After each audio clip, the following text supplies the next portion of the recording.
All right, guys. Welcome to another episode of Barry Share. What episode are we on, honey? Episode 19, baby. Episode 19, and we're so grateful for all of you who are joining us or who will watch this later on as we post it here on our Facebook sites or on YouTube or on our website, barryshare.com, which, by the way, baby, tell them how many episodes that they can have access to right now on our site. We have the last 18 episodes. All right.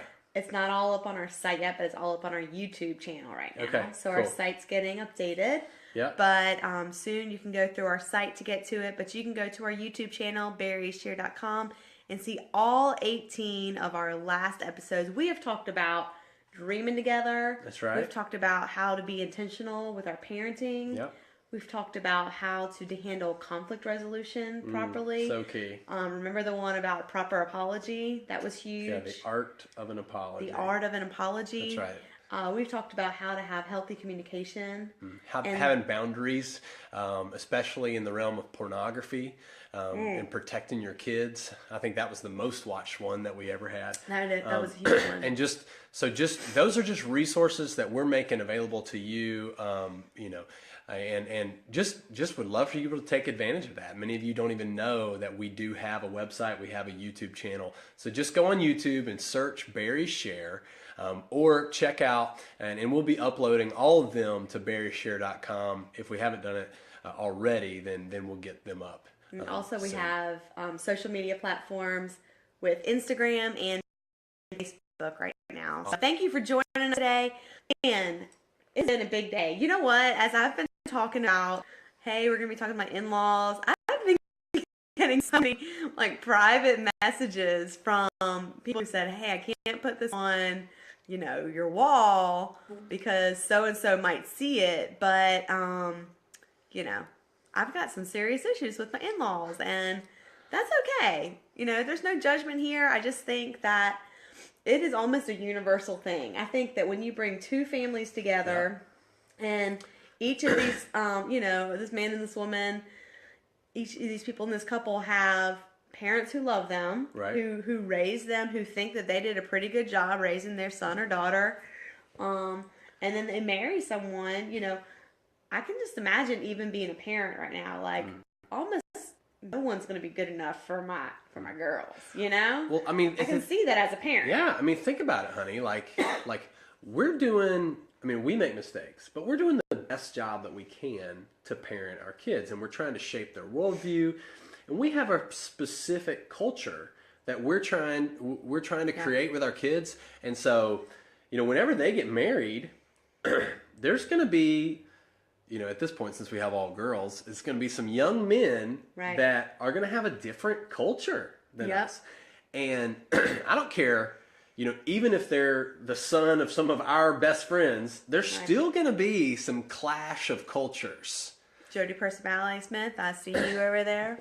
There's some clash of cultures that's going to go on no matter what.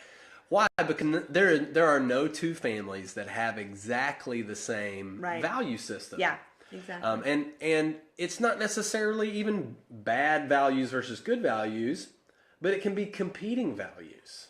Or just different. I mean, they don't even have to be competing. They can just be a little bit different. And so they could be both going toward the same end goal, but just a different way of getting there. And so when you grow up like that, and then you blend your life with someone else who has, maybe similar goals, but a different way of making it there.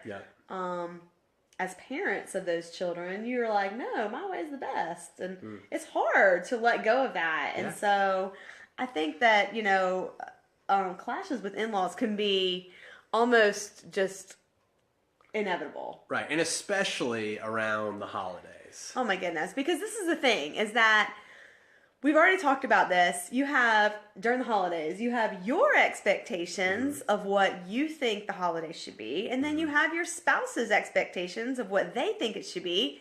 Then you've got your kids thrown in there, and they need to have, their expectations managed. And then you throw in your in-laws.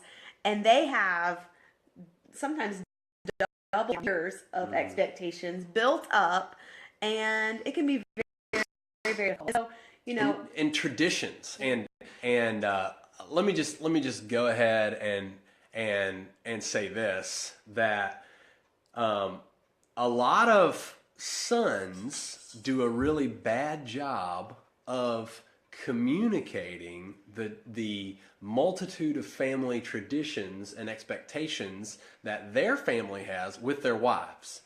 Yeah, you don't even know what you're about to jump into. Yeah, I mean, just because dudes are just usually not as good at communicating. I will encourage all the fellas out there, if you could intentionalize communicating anything, it will help your marriage immensely if you can communicate the familial expectations in regards to the holidays. Yeah. I think as we do a lot of premarital counseling, that's one of the things that we talk about with these couples, because they are so in love and they think it's going to be great. And then we're like, well, what are you going to do for your first Christmas?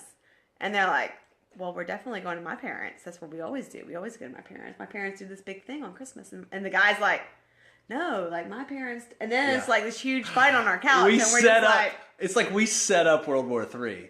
And then we follow up with our next session's always on conflict resolution and management. Oh, but it's amazing. So here we are. It is a recipe for trouble, the holidays, and we just want to continue to encourage you throughout this episode to, if you want to comment, I would encourage you to do so in a respectable manner. We may say ones or twos.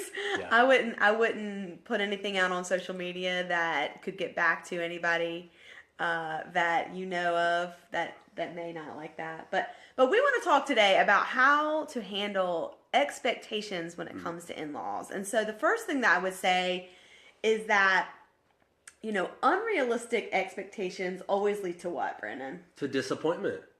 Let's say that again. Unrealistic expectations always lead to disappointment. Everyone say that out loud. Because this is the thing. Unrealistic expectations, or if our in-laws have unrealistic expectations, then somebody's going to be left. And when you get disappointed and it's a regular day, it's hard enough to deal with. Yeah. When you get disappointed and it's a holiday, it's Christmas, it can be a real depressing situation, because nobody wants to have their expectations completely shattered, and they don't want to have to not see it coming, and then all of a sudden it's completely shattered on Christmas. And so, we want to talk a little bit about how do you manage those ahead of time? How do you get through maybe the speed bumps so that you don't fall off the cliff? And what can we do to make this as easy a ride as possible, right? That's right. I'm laughing because Keenan Adams is pulling out the old school that has nothing to do with the in-laws, but that's some old school drama right there. Okay, so the first thing I would talk about, since you're just chatting on here with your friends, that's cool, man, your old college football players, is that we need to understand that it is impossible to make everybody happy. It's absolutely impossible to make everyone in your family happy. And if you try to make everyone happy, if you have that kind of people-pleasing thing going on inside of you, if you're dealing with a lot of performance-based acceptance, and you want everyone to just get along and have a picture perfect holiday, you're gonna run yourself ragged. Yeah, it ain't happening. It ain't happening. No matter how hard you try, you're gonna get there, or maybe your mother-in-law is gonna come in and you've cleaned that house for 8 hours straight, and she sees the cobweb in the corner that you didn't get, and you're you're crushed, or you just finished a project for your family. You just built an awesome tree house in the backyard, and your father-in-law comes out there and is like, it's not up to code, son. It doesn't matter what it is. You bake something, and then all of a sudden your mother-in-law has an allergy and she can't eat it. And you didn't know I didn't have that. I'm gluten-free, totally. And, so it doesn't matter what it is, there's going to be something. And so trying to make everyone perfectly happy is an absolute stupid thing to do. Yeah, let's just give up on that. But I think, and I don't know if you wanted to keep this to the end, but I was thinking about a scripture that might help with that. Do you want to say that to the end? Let me share the scripture. Can we share it? We can share it now. Okay. I'm messing your my plan thunder. Up. Killing it. Okay, so this is the one. This is the scripture that I really wanted to couch this entire conversation. Conversation about. I was reading it this morning, and it just kind of came to me like this is where we need to be when we're talking about how to handle our in-laws. And so it comes from the book of Philippians. Paul's writing it. He's in he's under house arrest in Rome, and he's writing to these Philippians, and the whole thing is really about joy, but he gets to chapter 2, which he didn't actually write in chapter, that's another thing. And he says this to the Philippians. He's like, look, guys, if there's any encouragement in Christ, any comfort from his love, if there's any participation in the Spirit, any affection, any sympathy, complete my joy by being of the same mind, having the same love, being in full accord and in one mind. Do nothing from rivalry or conceit, but in humility count others more significant than yourselves. Let each of you not look only to his own interests, but also to the interests of others. And I just think, excuse me, I just think that it's really important to couch this whole conversation in that. He's basically saying, like, look, if you know Jesus, if you've ever been forgiven, if you've ever been shown grace, if you have any good things that come out of your relationship with the Lord, then you need to turn it around and show that to others. Yeah. You need to turn it around, lay yourself down, and say, I'm not the only one who needs to be pleased here. I'm not the only one I'm not the only one who is important here. He's saying, in fact, tell everybody else how important they are with your love, with your actions, with the way that you love them so generously and so kindly. That does not say on there anywhere to make yourself a doormat and have to people please for everybody. I love what it says. It says, look not only to your own interests, but also to the interests of others. And like, hey, anybody who grew up in a guilt culture, you may have thought that Jesus, with the whole turn the other cheek thing was asking you to be a doormat, and that you always have to give to everybody exactly what they want, when they want, even if it means that they're violating every boundary of yours and they're abusing. Like that's not what Jesus was conveying, and that's not what Paul is saying here. He's basically saying, hey, it's okay to look after your own interests. Yeah. It's okay, look not only after your own interests, but look also after the interests of others. Yeah, I think that's super huge. Super huge. Especially for this conversation, because here we are, we're thinking about Christmas plans, we're thinking about, let's put the rubber to the road. Like a lot of you have small children, your family may live hours away, you may have to, get in the car or cut a check or, buy airplane tickets to get somewhere.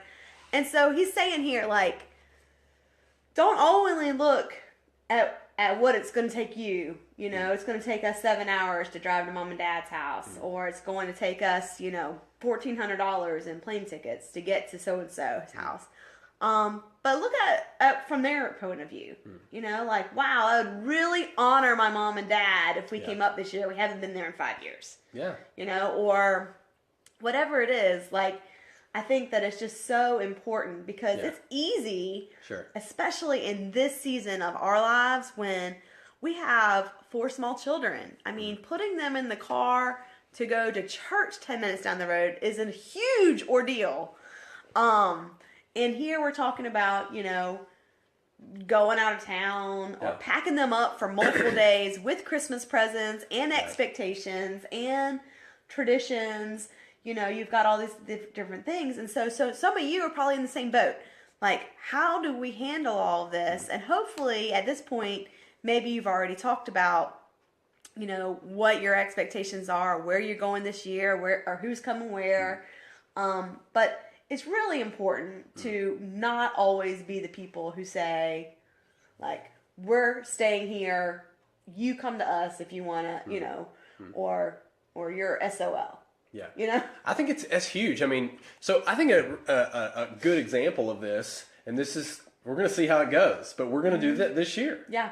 And so my brother and sister-in-law, they have 4 kids too, and actually just a little baby girl, and they're with their 4 kids making the sacrifice to trek over 3 hours, to come to Charlotte and spend Christmas with us. He's in ministry, so they've got a service on Christmas morning, Sunday morning, and so they're coming the next day, and so, my mom, my dad, they would love to have, both of their boys and their families and the 8 grandkids, there on Christmas Day. But you know what? My parents are like, we can't just look after our own interests. We've got to be like, hey, our son who lives 3 hours away is like actually... He's pastor. He's pastor. We prayed for this. Yeah. And yeah, exactly. Praise the Lord. He's preaching, you know what I mean? Yeah. Like he's rocking and rolling on a Sunday, ministering to people. So we're going to, you guys can come the day after Christmas. Yeah, come on.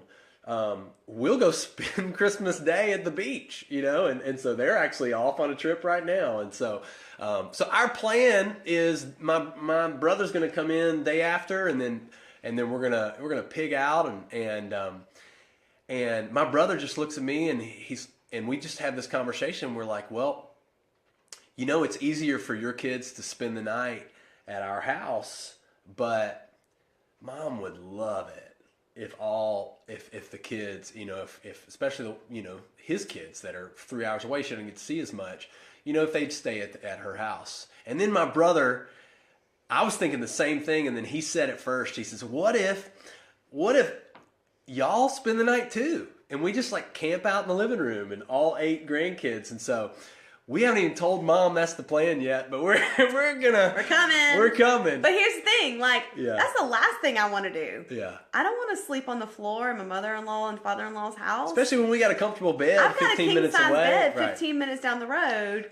And all my toiletries are here and all my stuff. Yeah. I don't want to pack up my 4 kids, but here's the thing. I've got to look not only to my own interests, but also to the interests of others. And just say, like, you know what, this time, Nicole, you're going to suck it up, and you're going to pack your kids up, and you're going to take all your sleeping bags over to your in-laws' house down the street, and you're going to spend the night. It's going to be fun. You're going to have a good attitude. You're not going to go there and be pissy. We're going to have epic pillow fights. It's going to be awesome. And wine. I mean, it'll be good.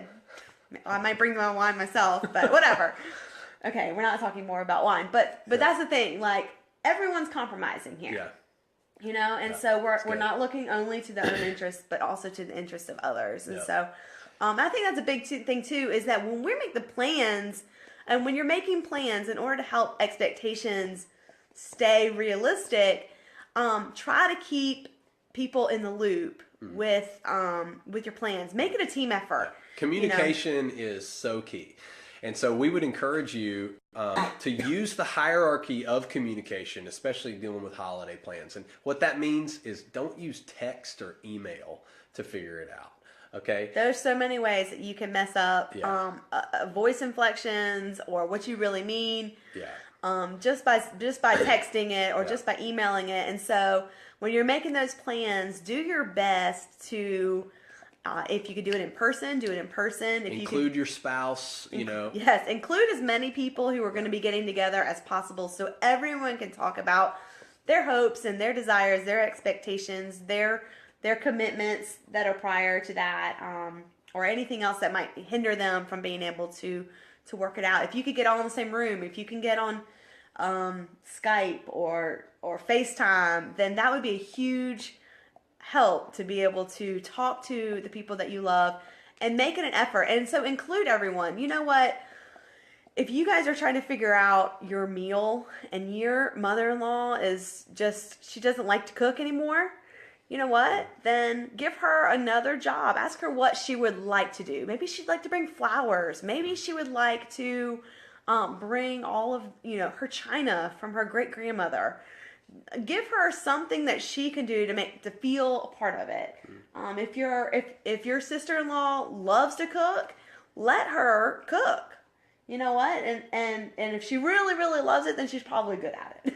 Yeah. Come on. And so try to include everyone, even the fathers, give them a job, give them something. Hey, Dad, when you come, can you bring something from home that I haven't been able to see in a long time? Or could you bring the family videos? Or could you bring that game that we always used to play every year?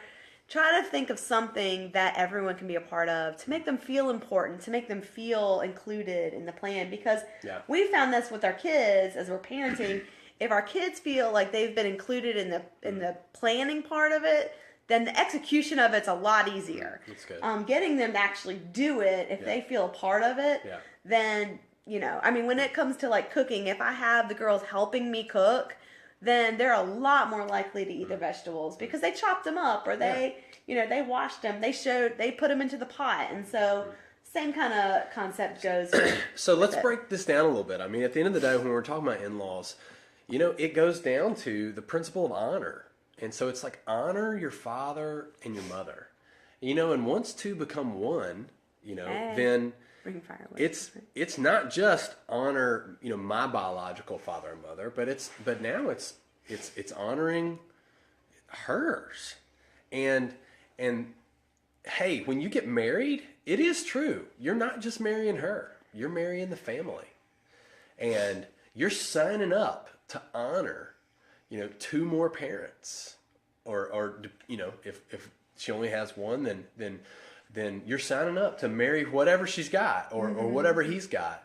And so let's break that down. What does it mean to honor? Let me tell you this. I love what Pastor Ron Carpenter says, and he breaks down honor this. Honor is the ability to recognize difference.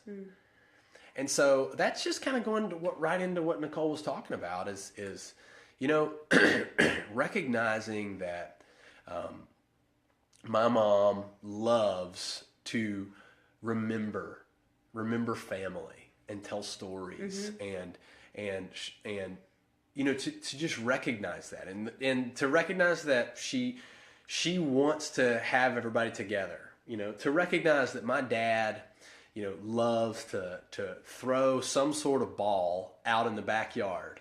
And so to just intentionalize that's speaking love to my dad is like if we bring the baseball gloves or the football and then we have just kind of some time to just toss the ball and talk, or wrestle on the floor. I mean, that's like love language for my pops, For your dad, he is jack of all trades and he loves to build stuff. And so just paying attention to what is the gift? What is the thing that kind of characterizes that person? And then how can you, through the planning process, especially if you're hosting, how can you bring a place to where their gift can shine? Yeah. Look at it as like an orchestra and how can you create a space to where each person can play a solo? Right. And so where they can shine. Where they can shine. Yeah. And so we intentionally. So Nicole did this when we were over Thanksgiving. My brother's one of the most mechanical people that there are. And so Nicole, and she knows I'm secure enough in my manhood where I don't get threatened by stuff like this. Right. But she totally is like, hey, John, could you help me fix, we've had this broken front doorknob that for 3 months. Longer. Maybe longer. And John knocked it out, and I was like, "Yeah!" In 5 minutes, it was awesome. He took care of 3 small work things, and he shined, and it was so cool, so appreciated. And man, I sung his praises. Nicole did too. Yeah, but it's for John. we gotta give people room to shine. And I just would encourage you, if you're thinking about how can I honor my in-laws, think about what they're good at. Yeah. And if you don't know what they're good at, if you don't know what their gift is, then maybe you should do some introspection. Maybe you should ask. and ask them, or do some paying attention, and look not only after your own interests, but after their interests. What are they interested in? What are they interested in? You know, I think that's a good thing. That's something that we've actually really been in our family. On your side, we've really been all working toward trying to pay attention to what the other family members, like, need, enjoy, what they want to talk about. Even gift and really giving. Listening. Oh man, gift giving. So, all right, tell the story. Okay. So we've come really a long way on gift giving. I don't know. This is just one of those things with in-laws, especially when you start to have kids. This can get really, really sticky. Especially early on, when there's not been much sharing and there's just some assuming as to what the person might like. Right, exactly. So yeah, if the in-laws don't know you, and then maybe this is your, you just got married, and you could get something really crazy that they don't know. So this have you ever gotten anything crazy? I have actually. One time, I'm gonna tell you a little story. One time when Brandon and I were actually dating, we were not even engaged at this point. We had just been dating about 6 months. Unbeknownst to me, we were about to be engaged about a week later. But I spent my very first Christmas morning away from my parents, and I was an only child. So I spent my very first Christmas morning away from my parents, and I went to your parents' house, and we spent Christmas morning. We woke up there in Hendersonville. And I remember your cousin was having a fight with her mom, and she was there randomly. Yeah. And then your brother and sister-in-law had just gotten married, so they were kind of newlyweds. It was all sorts of drama. And your parents were there. And then I was there, like this girlfriend, kind of thinking, like, what in the world am I doing here? So we go around, they do the Christmas completely different than my family did.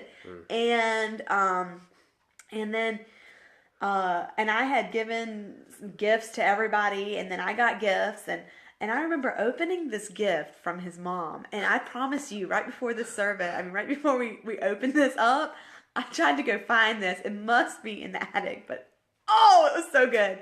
So imagine we have, and we're just dating. I had probably seen your parents a handful of times. 3-4 times maybe. Your brother-in-law and sister-in-law less even. And your cousin maybe like once. Yeah. So we're opening this present. I open it up, and it is in front of everyone. I open this box, and it is a piece of lingerie. It's lingerie. This is my this is my boyfriend's mom giving me lingerie, and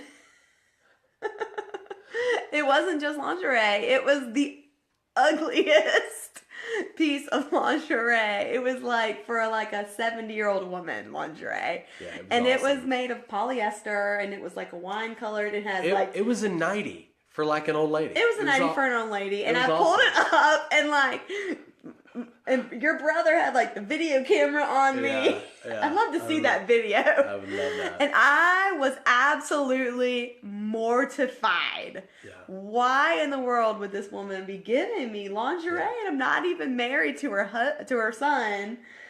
We weren't even engaged. It was super awkward in front of all these people. So I wish I had that piece of lingerie to show you guys. In fact, when we finally did get married, I definitely brought it on our honeymoon and used it as a special prop. Hey, it was super sexy.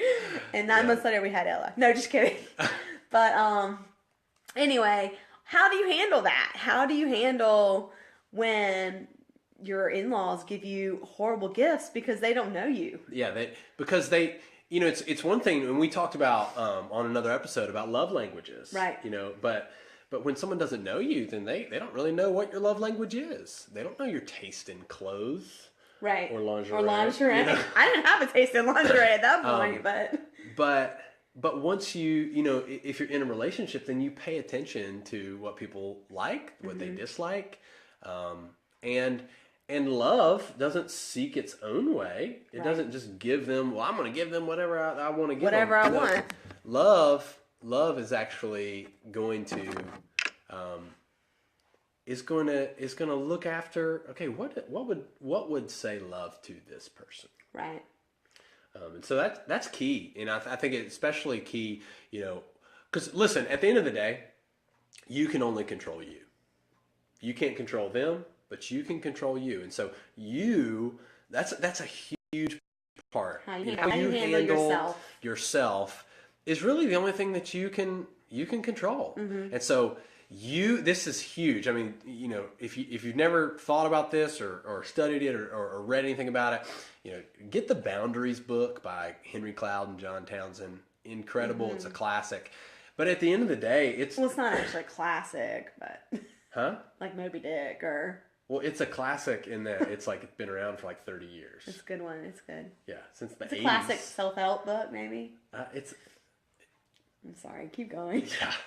You're not speaking my love language right now. Interrupting you. It's not really classic.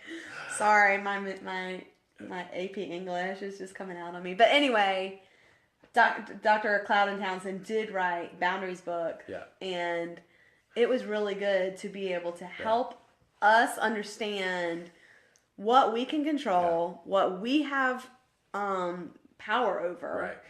And so you have power over your feelings, over your emotions, over your actions, over your words, over your responses and reactions. Facial expressions. Your facial expressions. Eye rolling. That's your yard, okay? Yes. Now, I'm not responsible for what's in her yard. Right. For what's in my mom's yard or my dad's yard or my brother's yard. I'm only responsible for what's in my yard. Now, I am responsible to love my neighbor, my wife. But I'm not responsible for her emotions, her feelings. Right. It's a big difference. It's a big difference. And especially for anybody who's ever struggled with codependency and didn't really grow up in a family that had a good sense of boundaries, then that is some medicine for your soul. Mm-hmm. And I would definitely recommend that you go pick up that resource. And speaking of boundaries, I think that'd be very smart for you as you, determine what are your boundaries going to be for this Christmas. Right. With your time, with your energy, with your emotions. What are your boundaries? How long are you going to spend with your in-laws? Right. If they're coming into town, how long are they going to stay there? Are you okay with that? Yeah. How late are your kids going to stay up? If you let them stay up this much later past your boundary, you know what's going to happen to them. If you have kids who wake up at 6 o'clock every morning no matter what, then you know the importance of setting that boundary of an early bedtime so that they get enough sleep. Same idea with your in-laws, and idea with... I think setting boundaries is huge to preventing the unnecessary drama. And sometimes you learn the hard way as to where the boundaries are. So I've got kind of a funny story with that. And that's, so my father-in-law, as I was telling you, is, jack of all trades here. So in our first house, I said, you know what, we're going to do tile in the bathroom. Had I ever done tile before? No. And I thought that my father-in-law had done tile before, but he had never actually put in tile before. And so, but he says, oh yeah, my neighbor's got so he brought the tools, the wet saw, and I didn't just want to do tile, of course, perfectionist Brandon, I'm going to do the bathroom and I'm going to do it diagonal cut. So it was and I wanted to make it perfect. And many cuts. So many, and I was pregnant. Yeah, and so and Jack my mom was sick. Yeah, and so Jack, my father-in-law, is trying to be patient with me, but he's not a perfectionist. He's kind of a get-her-done guy, and he realizes that most walls are not straight. But just because people are imperfect, and I'm sitting here trying to make every little thing, and he is just starting to lose his patience and getting exasperated. Okay, and you're keeping him up to Well, that was the thing, is that here's the boundary. It's he's kind of the expert. He knows what he's doing, but it's my house. And so I want to do it, and I want to do it right in my house. Mm-hmm. And so it's just kind of it's not really a good recipe. Okay. And so he's wanting to tell me what to do with my house. I'm kind of resenting a little bit of his tone, and then I'm keeping him up. See, I'm a night owl. so I can stay up till 2 in the morning, no problem. But I'm keeping him up, and it's like 11 p.m. and then finally we go to bed. Okay. Well, the second night, I keep him up till like 11 o'clock again. And let me just say, I can't handle it did not go well. No. We had a humongous explosion in my garage in this new house that we just bought, and our new neighbors were outside probably like, what the heck? It's just moved in next door to us. But, you know, you guys had to have like a throwdown, drag, knockout. Yeah. And then I had to kind of jump in the middle. Yeah. And so, you know, there was this boundaries issue that you were violating with my dad. It was, because I kept him. I was not honoring him because I was keeping him up way too late. Yeah. And I wasn't looking after his interests, and I wasn't even thinking about the fact that every time I didn't, you know, receive his advice was like a stab in the kidney to him. Right. I didn't even think about that. I'm just being my little perfectionist self and just thinking about me. And it was just not a good thing. And we ended up having like World War III. It was horrible. I mean, but I remember, you know, wives. You know, when this happens, I had to make a choice. I couldn't just sit by idly and watch my husband and my dad, you know, about to go to blows with this. And I had to choose something. I had to choose my husband, even though he was really wrong in a lot of ways. I'm not saying my dad wasn't wrong. He's wrong too. And he had some stuff going on with control and dishonoring in the way that he was speaking, but mostly it was your fault. Yeah, and he was really tired. And he was exhausted. Yeah. So, but I had to jump in and say, like, you can't talk to my husband like that. You cannot talk to my husband like that, because when you talk to my husband like that, you're talking to me like that, because we're one now. And so I would say this. It was a big moment, y'all. We have to it was a really big moment. Get to a point where our relationship with our spouse is number one. It's over your relationship with your parents. And I gotta tell you guys, that was heartbreaking for me. I am a daddy's girl. I was a daddy's girl. Still am. But that was the very first time I ever had to come up face to face with my dad and say that we, you know, are one, and that we're together, and that even when he's wrong, I can still love you, but I've got to stand on his side and say, yes, you guys are both wrong. He's wrong, but you can't talk to him like that in our house. You can't say those kind of things to him, and you can't act in that way. And so, what's up, Cam? We so good. Had to use that opportunity, and it grew us closer as a couple. Yeah. And I think it grew my parents in a way that showed them, like, wow, you know, I'm an only child. I mean, like, you know, they were like, wow, this is okay. They kind of understood, like, there's a boundary there. And I think that since then, I mean, it's been 9-10 years since then, you know, we've really grown in our relationships, with my dad and with each other. But hey, if it's not that situation, and it's you, husbands, your wife and your mom falling off on each other, and just, you know, about to speak to that. Yeah. I just need to say this, like you know, whether, especially with the relationship with a son and his mom or his wife, I don't think that it should have to be an either or. Okay. I mean, I think it's possible to convey to both your mom and your wife that priority of your love and your relationship is right here. It's with your bride. But I don't think you have to dishonor your mom in order to convey that this mama, is your bride is your number one relationship on planet Earth. And I'm telling, some guys out here need to hear this. Is like, if you have never told your mom that she got a demotion when you got married, like, some way or another, in a loving way, you need to send that message, because she needs to hear it, and your wife needs needs to hear it. Yeah. And why don't you speak to the ladies, honey? I think that it's just so important for wives to know that your husband's got your back. And that if we're having relational issues with our mother-in-law, like more than ever, we need our husbands to step up and to really practice that leave and cleave principle of I'm leaving my family and I'm cleaving to my wife, and that we again are one. Yeah. And so if we cannot come to a happy medium, a compromise where we can be amiable, then the husband has to choose his wife. And there are some mothers-in-law who need to understand that if you are meddling in the relationship of your son and his wife, you are not... Or in the daughter and her husband.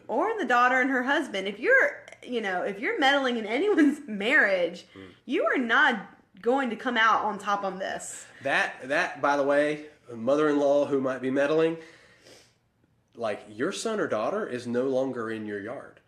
Right. You are not responsible for them anymore. And so you need to recognize that they left your house. They got their own house now. And so it's not your prerogative to tell them what to do.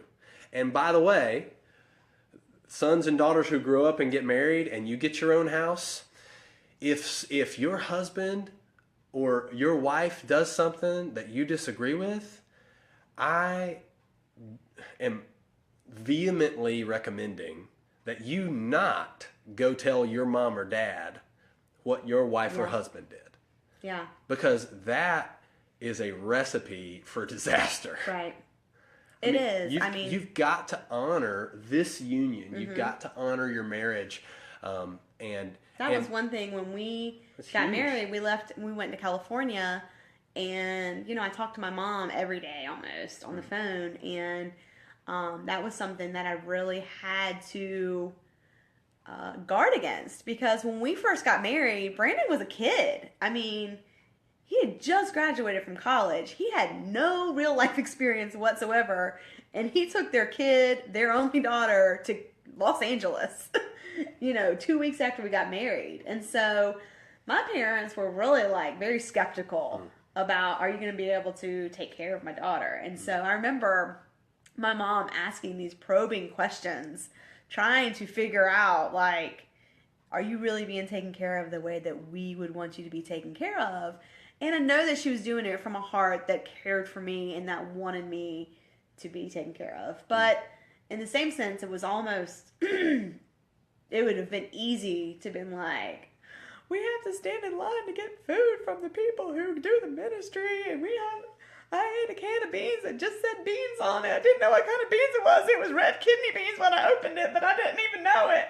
I could have told her all those things. Yeah, that would have been horrible.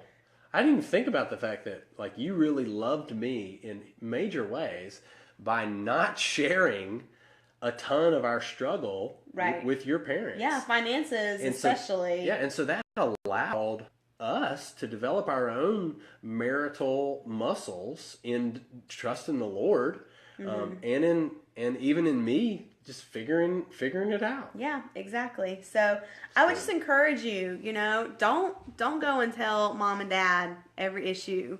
That will go a long way in how your spouse handles their relationships with their in-laws, who are your parents. So y'all, there is just so much to talk about. We may have to do a whole series on in-laws and relationships. Yeah. We are out of time for tonight, but I want to say this. We are praying for you. We are praying. We're going to go through, and everyone that we saw on these comments, and again, if you want to just put a 1 or a 2 on the comments to know that you're there, let us know that you're there. We want to pray for you. We're going to go through and pray through everybody, and just praying that your relationships are going to be stronger through the holidays, that you are going to take this from Philippians 2 and really apply it to your lives, and that you are going to see your relationships just grow and strengthen, and that really the best is yet to come. And we're believing that for our own family. Right. We're believing that for our own relationships with our in-laws, and we are believing that for you too. And so let me just conclude this by just speaking a blessing over everybody that's listening. And I just encourage you, listen, if your quiet time, if your Jesus time has been struggling lately, amp it up in the next couple of weeks prior to meeting with your family, because you're gonna need a full cup in order to pour out and love them well. And so may you have incredible encouragement in Christ. May you be filled with the comfort from his love. And may you experience participation in the Spirit. May you be flooded by affection and sympathy. And may you be filled with joy, having the same mind and the same love as God himself, being in full accord with him and with one another. And may you be empowered to, in humility, consider others more significant than yourselves, where you don't have to just look after your own interests, but you are filled up enough to where you can look after the interests of others. May you and may we be filled with love so that it overflows in this holiday season, where we remember the one who came to give us life and life more abundantly. It's Jesus Christ. It's what the reason for the season. It's what it's all about. Let's remember that he is the one that fills us with the love that we get to share with our family during this Christmas season, including our in-laws. Guys, we love you. Thank you for tuning in to Barry's Share. As always, it's our pleasure to be with you and to be with each other. And we'll see you next week. Thanks. All right. Bye. Peace.